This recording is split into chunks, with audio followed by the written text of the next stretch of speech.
Hey guys, what's up? Spectre here, and it's time for another Cyberpunk 2077 news update.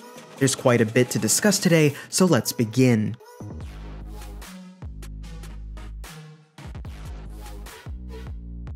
Recently, Spanish gaming news outlet Aria Jugones interviewed the quest director for Cyberpunk 2077.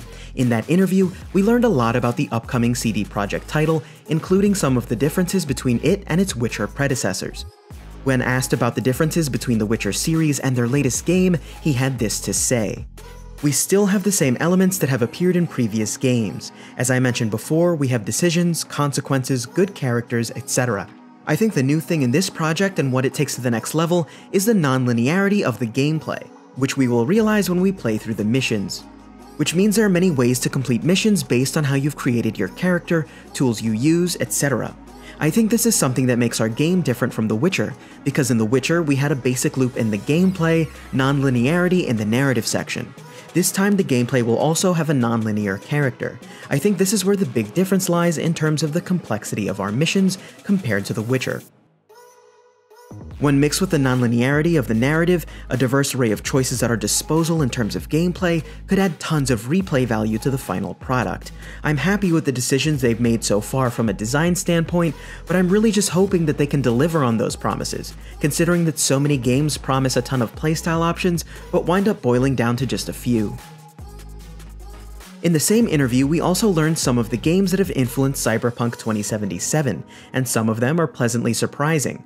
The first game mentioned, Vampire the Masquerade Bloodlines, a title whose sequel I've been covering, so make sure to check out those videos as well. The lead quest designer chose it in terms of what an RPG can be in first person and the way in which its non-linearity is built into the gameplay and dialogue.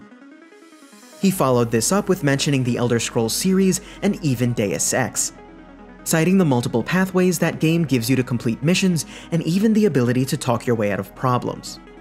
CD Projekt has also been doubling down on their artistic decision to make Cyberpunk 2077 solely first person.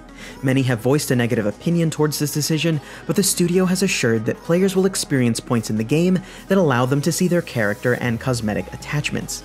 This perspective will also lend to the highly interactive cutscenes in the game, and it's a stance that they've stood their ground on. And with reports that they've designed all in-game animations from this perspective, it looks like there's no changing it now. But if any studio deserves our trust, I think it's CD Projekt Red. It wouldn't be a Cyberpunk news video without some release date speculation.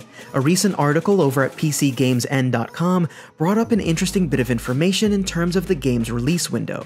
CD Projekt has taken a sizable amount of funding from the Polish government in order to produce their games and innovative in-game systems. The grant in question, which was most likely awarded for Cyberpunk 2077, comes with a deadline, and that deadline seems to be, according to the article, June 2019. If we use this rough estimate and then line it up with the existing reports of a full build of the game from beginning to end, we can assume the world itself is built and most of the main narrative is in place, with the team now squashing bugs and adding overall polish, perhaps adding minor quest lines, audio and dialogue, and perhaps even final assets. Our last bit of news lends a measure of credence to those assumptions. Recently, CD Projekt tweeted out a call for an in-game ad specialist specifically for Cyberpunk, assisting with creating the ads that will no doubt litter the dystopian game world.